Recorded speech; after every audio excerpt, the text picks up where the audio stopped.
Bismillahirrahmanirrahim. Assalamualaikum warahmatullahi wabarakatuh. Asyhadu an la ilaha illallah, asyhadu anna Muhammadar Rasulullah. Allahumma sholli ala sayyidina Muhammad wa ala ali sayyidina Muhammad. Kama sholaita ala sayyidina Ibrahim wa ala ali sayyidina Ibrahim bil alamina innaka Hamidum Majid.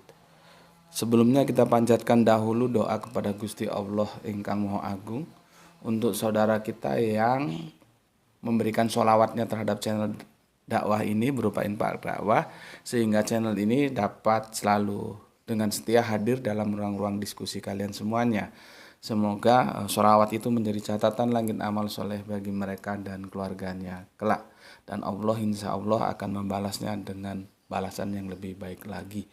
Berikutnya untuk seluruh viewer terkasihku, aku ucapkan terima kasih ya. Terima kasih atas segala apresiasinya ya. Semoga selalu anti download, anti skip, dan bila mana perlu berkenan silahkan untuk men-share kajian-kajian link dari dakwah ini ya. Dan semoga itu semua tercatat sebagai catatan langit bahwa kalian telah mendukung dakwah, tentunya sebatas kemampuan kita masing-masing. Untuk doa-doa baiknya aku ucapkan juga terima kasih. Semoga kebaikan doa itu juga tercurahkan kepada kalian semuanya. Oke, kita lanjutkan kajian kita kali ini adalah seri yang ketujuh ya, seri yang ketujuh. Ya. Kemarin sudah kita selesaikan, ada yang nggak percaya Paulus punya Injil ya. Sekarang ini Injilnya Paulus. Kita pelajari ya. Karena aku baca komen-komen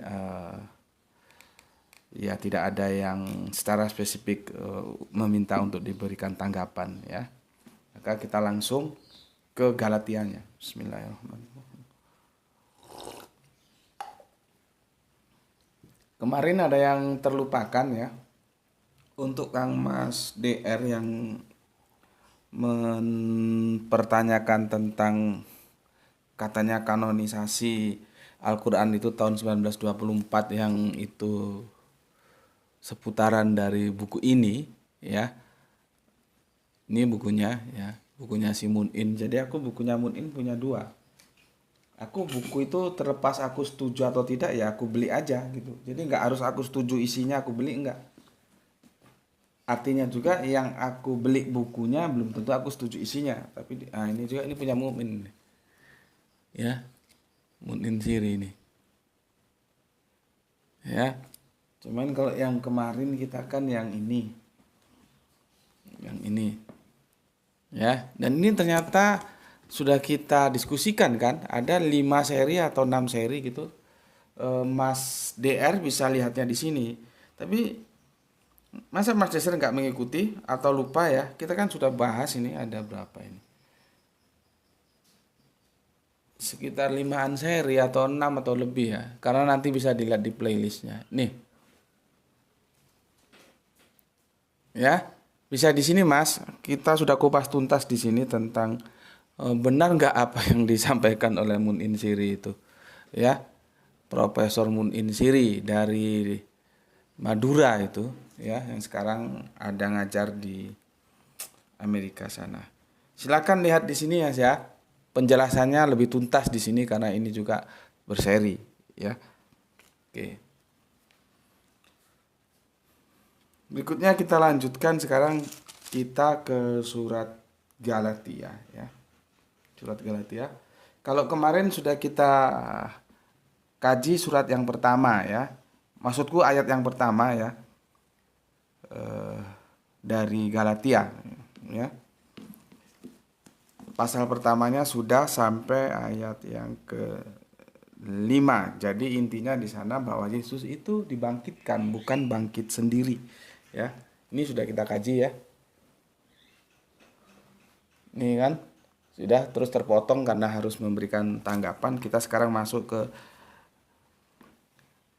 ayat yang nomor 6 tentang hanya satu Injil. Nih. Ya. Teman-teman aku harapkan beli Alkitab, beli Al-Quran ya.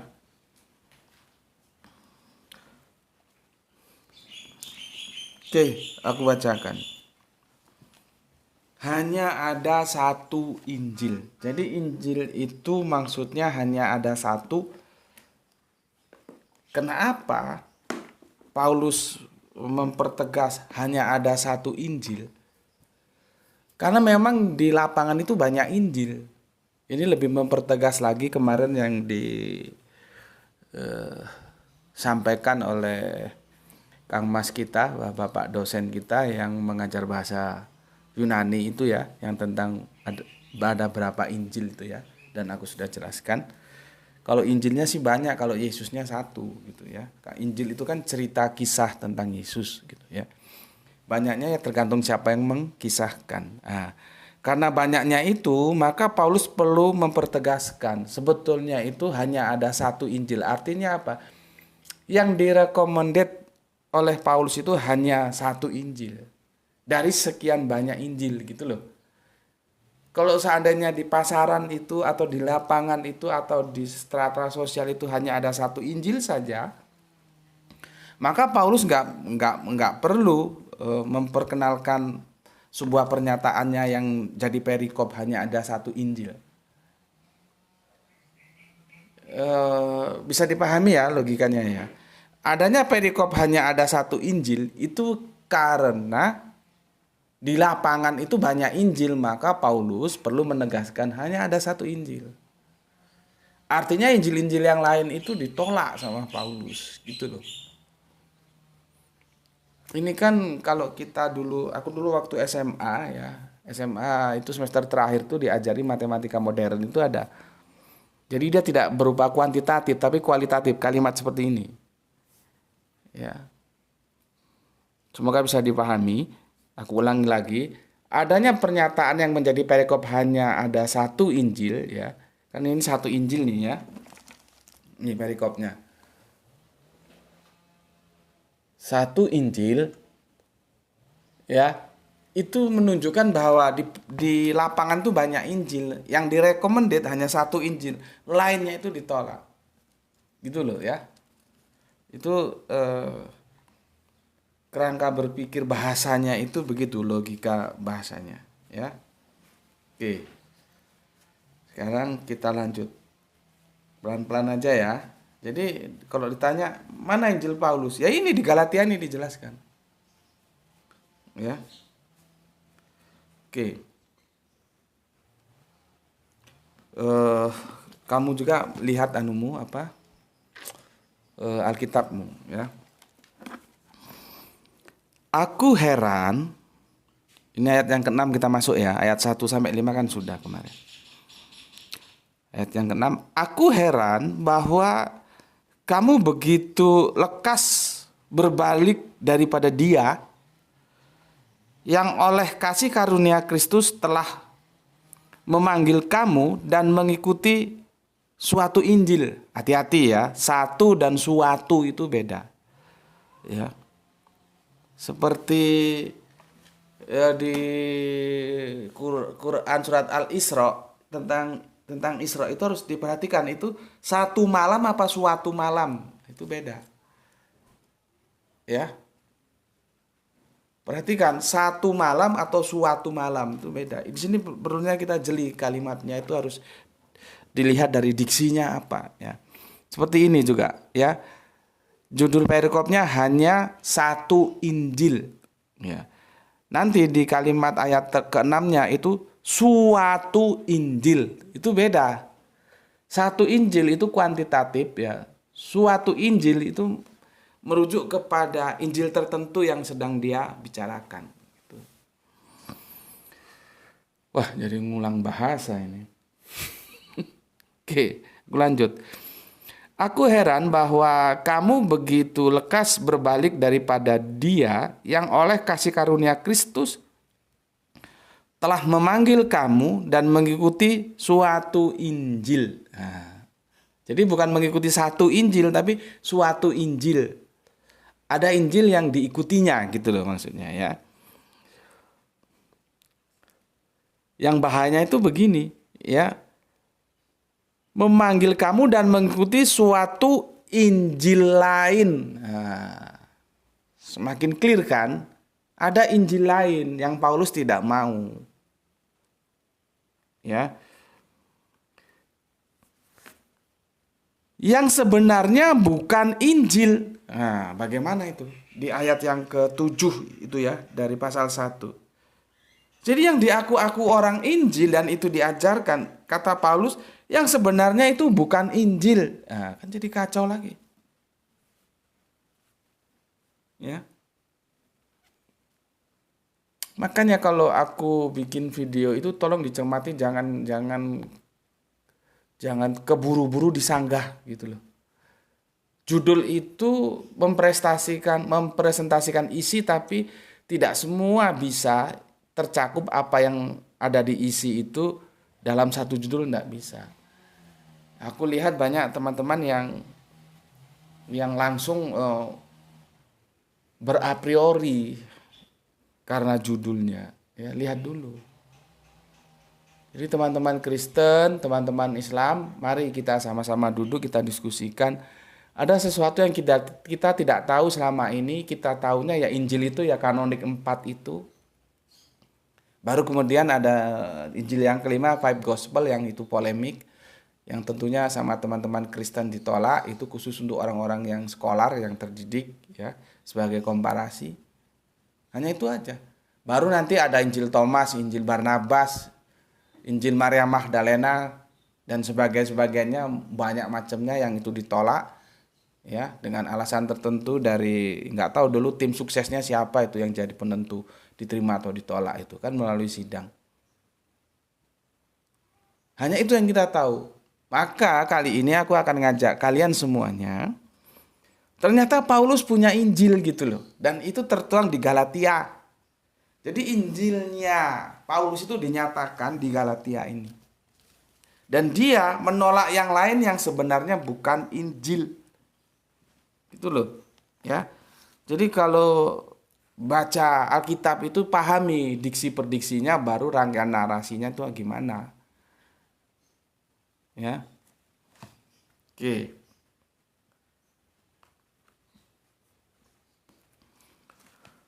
Aku heran bahwa kamu begitu lekas berbalik daripada Dia yang oleh kasih karunia Kristus telah memanggil kamu dan mengikuti suatu Injil yang lain. Itu ayat 6, ayat 7-nya, yang sebenarnya bukan Injil. Hanya ada orang yang mengacaukan kamu dan yang bermaksud untuk memutarbalikkan Injil Kristus. Nah, mana lagi nih? Injil Kristus, bukan Injil Matius, Markus, Lukas, Yohanes. Dia kasih nama Injil Kristus. Ya. Nanti kalian tahu kenapa dikasih nama Injil Kristus. Jadi dari sini dia menolak apa itu Injil Matius, Markus, Lukas, dan Yohanes. Ya, dia hanya menerima satu Injil, yaitu Injil Kristus.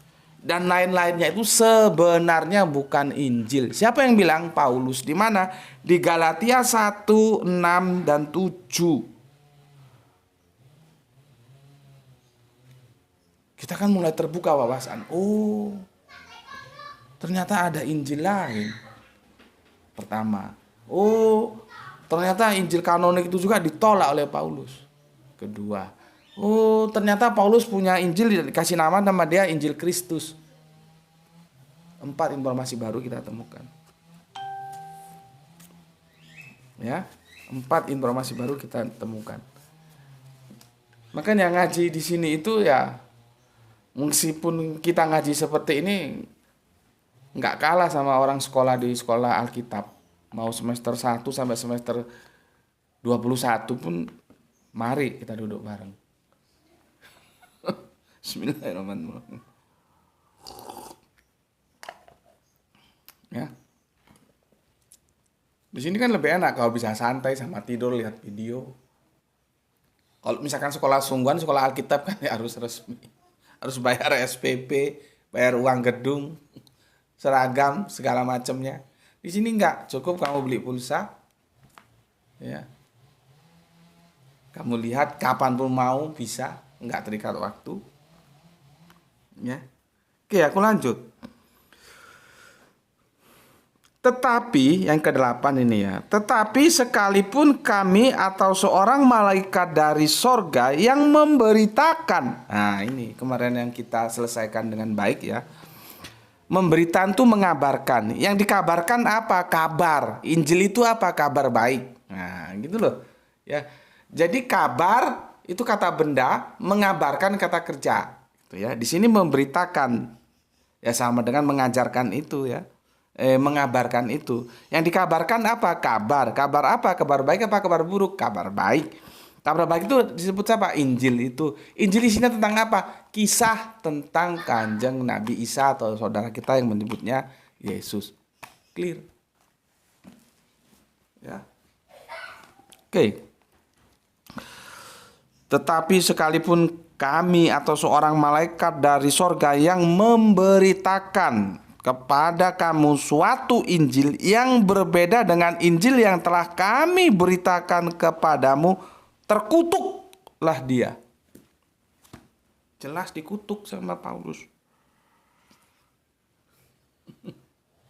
Coba. Keras ini. Ya. Kalau kita baca itu makanya radikal lu mengakar sebetulnya artinya ya. Cuman kadang-kadang dipahami keliru yang dar-der-dor itu radikal. Enggak. Radikal itu pemahaman yang mengakar.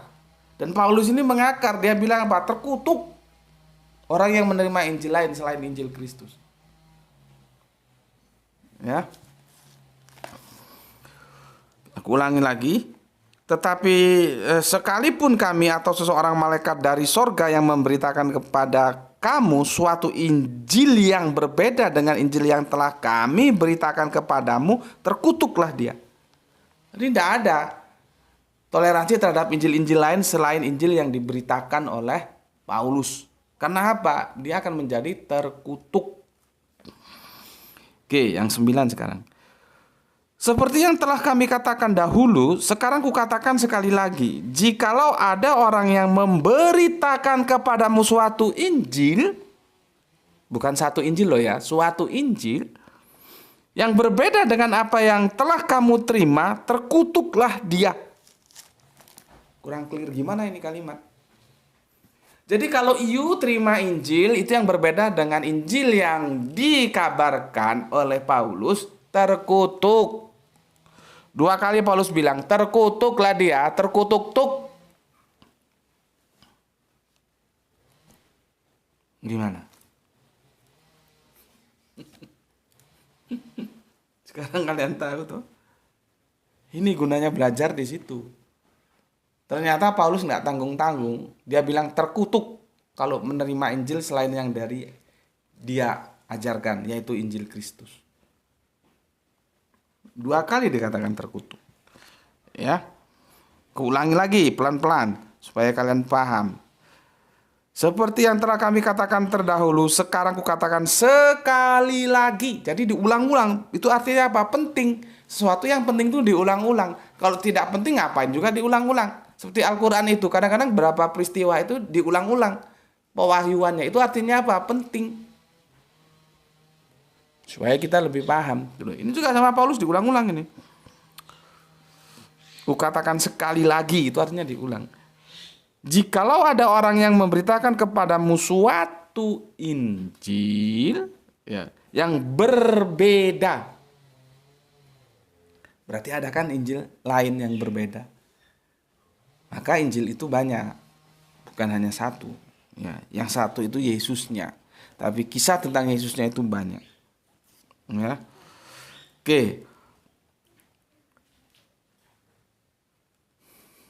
Seperti yang telah kami katakan terdahulu, sekarang kukatakan sekali lagi. Artinya diulang ya. Sekali lagi. Jikalau ada orang yang memberitakan kepadamu suatu Injil, bukan satu ya, suatu Injil ya, yang berbeda dengan apa yang telah kamu terima, terkutuklah dia. Dikutuk dia. Masalahnya sekarang Injilnya mana? Itu nanti yang menjadi PR bersama. Injil yang sudah diajarkan Paulus itu loh mana? Ya. 10. Jadi bagaimana sekarang? Adakah ku cari kesukaan manusia atau kesukaan Allah? Adakah ku coba berkenan kepada manusia? Sekiranya aku masih mau mencoba berkenan kepada manusia, maka aku bukanlah hamba Kristus. Tuh. Artinya apa? Paulus berlawanan dengan mainstream, dengan manusia, dengan publik. Dia katakan kalau tidak terima Injil yang dia bawakan, terkutuk. Coba. Ya. Bisa dipahami ya, nggak terlalu cepat kan?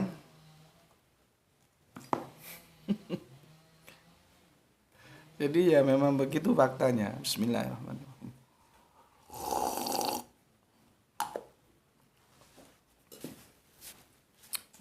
Oke. Kita lanjut ya. Kita baca ini dulu, nanti aku kasih penjelasan berikutnya ya. Menu asli originalnya kita baca dulu. Yang ke-11 sekarang ya. Bagaimana Paulus menjadi rasul, itu anunya, banyak perikopnya. Ini nih. Ya, sekarang kita di sini. Sebab aku menegaskan kepadamu, saudara-saudaraku, bahwa Injil yang ku beritakan itu atau Injil yang ku kabarkan itu bukanlah Injil manusia. Coba. Berarti ada Injil manusia yang itu ditolak oleh Paulus. Paulus mengklaim Injilnya bukan Injil manusia.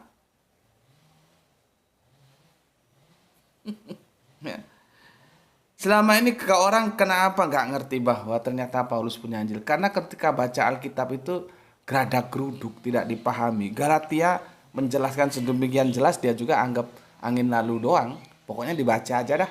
Gitu. Ya. Kalau dia sudah memahami Galatia, dia tidak akan kaget. Seperti kajian ini kalau ada tajuk yang mengatakan Injil Paulus. Karena Galatia sudah menjelaskan. Ya. Jadi bukan Injil manusia. Injilnya Paulus itu bukan Injilnya manusia. Ya. Oke. Karena aku bukan menerimanya dari manusia. Dan bukan manusia yang mengajarkannya kepadaku. Maksudnya mengajarkan Injilnya itu. Tetapi aku menerimanya oleh pernyataan Yesus Kristus. Nah, ini lebih mantap ini. Jadi mana ya? Ini kalah kelas sama Injilnya Paulus. Ini Injil manusia ini. Karena dia diterima dari manusia, makanya kan berkali-kali jatuhnya ini hadis. Gitu loh. Karena ada sanad di sini peristiwanya, ada matan ya, isinya. Yang sayangnya di sini itu sanadnya nggak disertakan. Ini dari siapa yang ngomong sampai nanti dari Kanjeng Nabi Isa atau Yesus ini aja. Seandainya Injil yang dikanonik oleh gereja ini punya sanad, nah itu lebih enak. Ini kan kita buta, sanadnya nggak ada ini. Ya Matius tulis gitu, ya sudah kita tulis, kita terima seperti itu. Ya, nah ini Injil manusia. Karena ini dikompilasi oleh manusia berdasarkan berita yang diperoleh dari manusia. Tentang berita manusia. Gitu loh. Ya. Yesus terhadap Paulus tidak begitu. Maka Paulus bilang Injilnya dia bukan Injil manusia. Ya. Oke. Karena aku bukan menerimanya dari manusia dan bukan manusia yang mengajarkannya kepadaku, tetapi aku menerimanya oleh pernyataan Yesus Kristus. Coba. Jadi Paulus dapat Injil dari Yesus, bukan dari narasumber manusia yang kadang bertentangan, bahkan sering bertentangan. Seperti yang kita kaji kemarin, di mana sebetulnya take off-nya bertentangan karena ya manusia seperti itu. Jadi sebetulnya Matius, Markus, Lukas, Yohanes itu sekedar kompilator. Kompilator dari sebuah cerita yang diambil dari sumber. Masalahnya dalam tradisi Alkitab tidak seperti tradisi hadis yang dinamakan sanad. Sanadnya itu siapa hingga sampai ke Yesus itu ada enggak? Gitu loh. Jadi jangan kamu kira Matius, Markus, Lukas, dan Yohanes itu saksi peristiwa. Enggak. Gitu loh. Bukan saksi peristiwa mereka.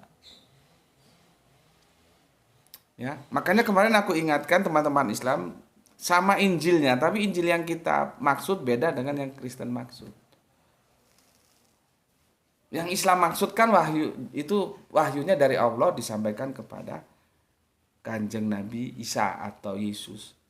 Itu yang kita sebut Injil. Sekarang dalam kekristenan beda. Yang disebut Injil itu seperti hadis, catatan peristiwa atau autobiografi dari Yesus yang diterima dari orang per orang. Cuman dengan sanad yang nggak jelas, nggak tahu sanadnya gimana. Maka kalau di dalam Injil yang kanon itu terdapat perbedaan seperti yang kita sedang kaji, di mana sebetulnya tekopnya Kanjeng Nabi Isa sehingga dia bisa benar-benar terbang seperti apa yang diyakini. Yo nggak ketemu, yo ora ketemu, karena endingnya beda-beda. Itu Injil. Ada yang di Betania, ada yang di Galilea. Sebetulnya di mana tempat terakhir kali Yesus masih berinteraksi dengan muridnya? Nggak sama itu.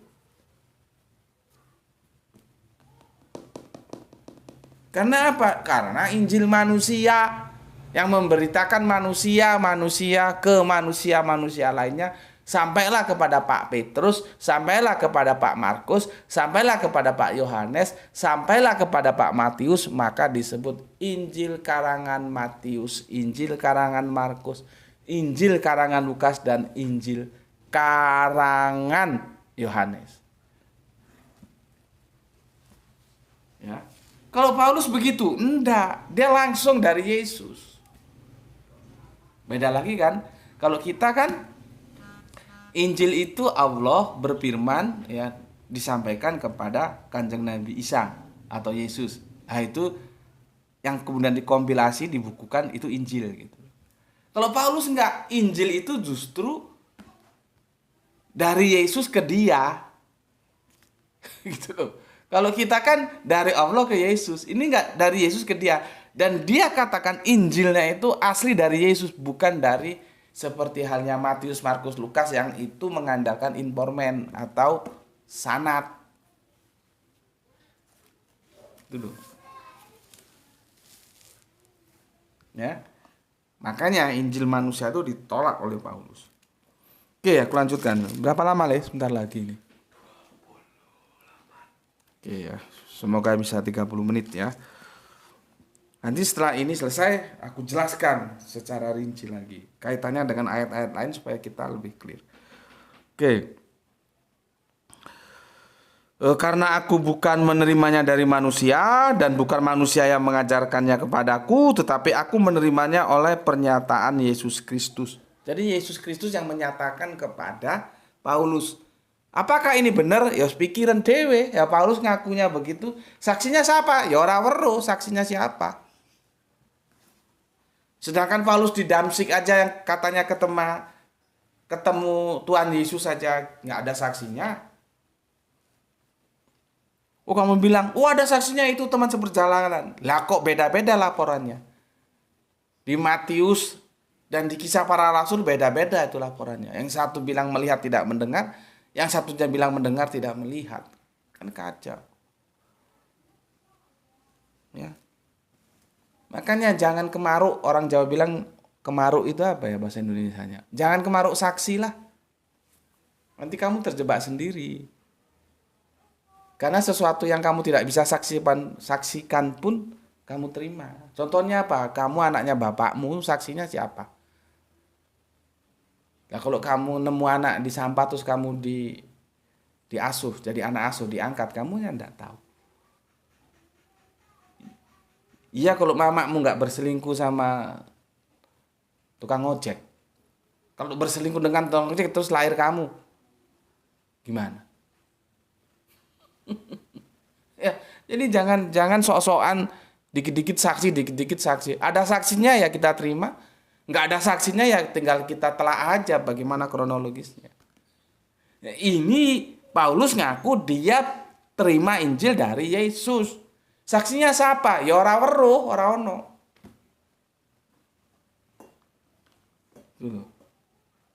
Jangan sok-sokan kemaruk, orang Jawa bilang kemaruk saksi itu. Siapa saksinya di Gua Hiro?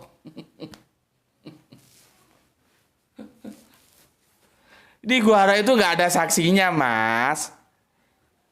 Kan di ayat Bible ada dikatakan bahwa saksi itu 2 sudah cukup. Tapi kalau kamu minta saksinya, nggak ada saksinya. Sekarang apakah kalau nggak ada saksinya terus dibantah? Nggak bisa kita mengkritisi lewat cara lain. Maka aku kembalikan tadi, kamu anak bapakmu itu saksinya siapa? Kamu terima kan dia sebagai bapakmu. Kamu nggak pernah ngomong, Pak, saya melakukan Anda sebagai bapak saya, maka besok kita harus ke laboratorium, kita tes DNA. Nggak pernah kan kamu ngomong gitu? Ya berjalan dalam keseharianmu, kamu diasuh, kamu dididik, kamu disekolahkan, dikasih makan, beli baju, beli sepatu. Maka logikamu terbangun, oh itu bapakku. Gitu. Aku belum pernah dengar baca ada berita seorang anak itu ngajak bapaknya ke laboratorium untuk tes DNA, itu belum pernah. Kecuali ada kasus yang itu juga salah menurutku. Kenapa kok nggak diakui saja? Secara tes DNA ternyata benar dia anaknya. Gitu ya masih bermasalah. Seseorang yang sempat populer di TV nasional dulu kan ada kasus itu. Itu kalau aku bilang bajingannya kurang kental. Kalau dia bajingannya kental, itu kan masa lalu dia kan, terus ada anak yang mengaku anaknya tapi nggak diakui. Akhirnya tes DNA terbukti memang dia anaknya. Yang mau ya diakui gitu loh. Masa lalu ya sudah dikubur. Tapi dia sebagai anak harus diakui bahwa dia anakmu. Tapi kan nggak mau, akhirnya tes DNA. Dan ternyata terbukti memang anaknya, terus gimana gitu. Nggak ditendang kepalanya sama anaknya kan sudah untung-untungan gitu. Karena ada itu presenter top dulu, motivator top. Aku itu kalau dengar motivator nggak mempan sama aku, dan aku paling males lihat motivator. Apa yang dia omongkan tuh belum tentu dia bisa lakukan. Ngapain motivator kok didengar? Motivator itu cukup kita sendiri percaya diri. Bagaimana Kanjeng Nabi mengajarkan ya sudah. Aku motivator udah mempan aku dan tak tertarik. Nah, kalau udah seperti itu gimana? Ada motivator top sudah terkenal sampai mana-mana, punya kasus keluarga dan dia nggak gentleman menghadapinya. Akhirnya terbukti bahwa itu anaknya. Gimana? Saksi nggak bisa, Mas, nggak bisa, Pak, nggak bisa, Bu. Diminta secara serta-merta terus ada terus baru kamu percaya. Sama aja yang tanya-tanya siapa saksi di Gua Hiro. Lah kamu kok percaya kalau kamu anaknya bapakmu, kamu saksinya siapa? Itu logika sederhana. Ya. Logika sederhana. Terus kok nggak pernah tanya? Seperti kemarin kita bahas tuntas Yesus dimuliakan di atas gunung. Itu saksinya siapa? Kan tidak ada. Matius, Markus, Lukas, Yohanes menulis gitu aja. Apakah mereka berempat hadir di sana? Kan ya enggak. Nanti kalaupun ada saksinya itu meski dituntut lagi. Saksinya bahwa dia benar-benar menyaksikan itu siapa? Ribet tambahan. Seperti ini. Paulus mengaku dia terima Injil dari Yesus. Terus kalau kamu tanya aku saksinya siapa? Ya ora weruh takok Paulus kono. Orang tertulisnya begitu. Ya. Oke. 12. Karena aku bukan menerimanya dari manusia dan bukan manusia yang mengajarkannya kepada aku, ya. Aku sudah jelaskan ya, Paulus itu pintar karena dia sekolah, gurunya Gmail ya. Pintar Paulus ini ya. Jadi dia Injilnya itu bukan diajarkan oleh manusia kepada dia, bukan ya. Tetapi aku menerimanya oleh pernyataan Yesus Kristus. Jadi strike dari Yesus langsung ke Paulus gitu loh. Ya. Sebab kamu telah mendengar tentang hidupku dahulu dalam agama Yahudi, tanpa batas aku menganiaya jemaat Allah dan berusaha membinasakannya. Ya. Dan di dalam agama Yahudi aku jauh lebih maju dari banyak teman yang sebaya dengan aku di antara sebangsaku. Sebagai orang yang sangat rajin memelihara adat istiadat nenek moyangku. Tetapi waktu Ia yang telah memilih aku sejak kandungan ibuku dan memanggil aku oleh kasih karunia-Nya, berkenan menyatakan anaknya di dalam aku supaya aku memberitakan Dia antara bangsa-bangsa bukan Yahudi. Ya. Maka sesaat pun aku tidak meminta pertimbangan kepada manusia. Nah, nanti kalau kita lanjutkan analisanya menjadi ribet. Kalian harus lihat dulu peristiwa sidang di Yerusalem. Yang akhirnya keputusan itu karena didukung oleh bosnya pada saat itu adalah Petrus dan Yakobus. Jadilah Paulus rasul bagi orang yang tidak sunat. Itu peristiwanya begitu. Karena apa? Karena di lapangan itu banyak orang-orang bukan Yahudi yang telah menerima ajaran daripada Yesus. Terus ini sunat enggak? Debat mereka. Barnabas enggak bisa mutusin. Ya sudah. Kita lapor pada bos mana Yerusalem. Akhirnya Paulus diajak sama Barnabas. Saat itulah langkah pertama Paulus masuk ring satunya para rasul. Meskipun nanti di tengah jalan Paulus juga berselisih sama Barnabas. Ini jarang orang perhatikan gitu loh. Kenapa Paulus yang serta-merta ketemu saja tidak sama Kanjeng Nabi Isa?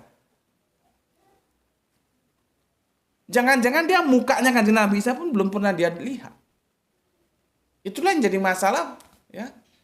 Ketika loh ini tukang bantai kok tiba-tiba masuk menjadi mewartakan Kristen ini. Itulah yang aku bilang, kenapa kita itu tidak pernah mencari tahu. Setelah peristiwa di Damsyik itu, ada apa sebetulnya di balik ini? Seorang yang membantai tiba-tiba menyebarkan agama dari orang yang dia bantai. Kan diametral itu. Maka aku bilang kemarin, tidakkah kita mencoba ada sebuah kemungkinan. Di Damsyik itu Paulus berpikir, kalau gue caranya begini, habis gue sampai mampus juga nggak selesai. Mending gue masuk ke dalam. Jadi dia masuk ke dalam Kristen. Ya kalau begitu caranya hampir seperti Snogorgonnya. Dia tahu Islam nggak bisa dihadapin belak-belakan. Caranya bagaimana? Dia belajar dulu Islam, setelah itu masuk ke dalam Islam dan dia melakukan perusakan dari dalam. Ini tidak pernah didiskusikan gitu loh ya. Oke. Berikutnya ya, tinggal dikit ini. Berikutnya ya, tinggal dikit ini ya. 16. Berkenan menyatakan anaknya di dalam aku supaya aku memberitakan di antara bangsa-bangsa bukan Yahudi. Maka sesaat pun aku tidak meminta pertimbangan kepada manusia. Akhirnya langsung aja oke, gitu ya. Yang ke-17. Juga aku tidak pergi ke Yerusalem mendapatkan mereka yang telah menjadi rasul sebelum aku. Tetapi aku berangkat ke tanah Arab. Dan dari situ aku kembali lagi ke Damsyik. Itu loh. Kembali lagi dia ke Damsyik. Lalu 3 tahun kemudian aku pergi ke Yerusalem untuk mengunjungi Kefas, ya, sahabat itu, bosnya Kefas itu komandannya, dan aku menumpang 15 hari di rumahnya. Tetapi aku tidak melihat seorang pun dari rasul-rasul yang lain kecuali Yakobus, saudara Tuhan Yesus. Jadi Tuhan punya saudara, namanya Yakobus. Ini kalau kalian nggak paham kata Tuhan, repot. Oh iya, itu di kolom komentar yang hari ini atau yang kemarin ya, itu sepertinya dia belum melihat video-videoku secara utuh ya. Jadi begini, Paulus itu memang menyebut Yesus Tuhan, tapi Tuhan tidak seperti apa yang dipahami secara mainstream ya. Tuhan yang dimaksud Paulus itu bukan Tuhan YHWH, bukan Allah, bukan. Ya, tolong dipahami itu ya, supaya kamu nggak terjebak nanti. Jadi kalau Yesus Tuhan, oke, tapi Yesus bukan Allah gitu. Nah, itu kamu jabarkan sendiri apa maksudnya. Kalau kamu tidak mampu, lihat videonya, sudah ada, tanya seniormu. Bahwa kata Tuhan itu berasal dari kata Tuan. Ya, itu dia panjang kasih komentar, dia terjebak pemahaman umum. Dikirain kalau Tuhan itu pasti Allah. Ya inilah, dari situ kita bisa lihat. Kristolog kelas karbitan apa kristolog yang sudah dimakan usia? Makanya kemarin ketika aku ditanya, referensinya apa Gus? Waduh, sulit aku menjelaskan referensinya. Yang jelas bukunya banyak, tapi banyak buku itu juga hanya sebagian. Sebagian lagi adalah jam terbang. Bagaimana kita berdialog, bertemu di lapangan, ketemu orang-orang pinter. Ya, dari situ kita bisa membangun pemahaman kita tentang kristologi, baru kita masuk ke komparatif religion antara Islam dan Kristen. Karena apa? Karena di sini tidak mayoritas dan sulit dicari komunitas Yahudi. Kalau Yahudi ada, harusnya 3 komparasinya. Karena ini semua anak-anak Abraham. Maka disebut Abrahamic Faith. Itu bukunya ada, Abrahamic Faith. Ya. Oke, aku lanjutkan tinggal sedikit ini ya. Dia ketemu Kepas ya. Oke, yang 19. Tetapi aku tidak melihat seorang pun dari rasul-rasul yang lain kecuali Yakobus, saudara Tuhan Yesus ya. Jadi Tuhan Yesus punya saudara, dan masalah nanti Tuhan juga punya istri.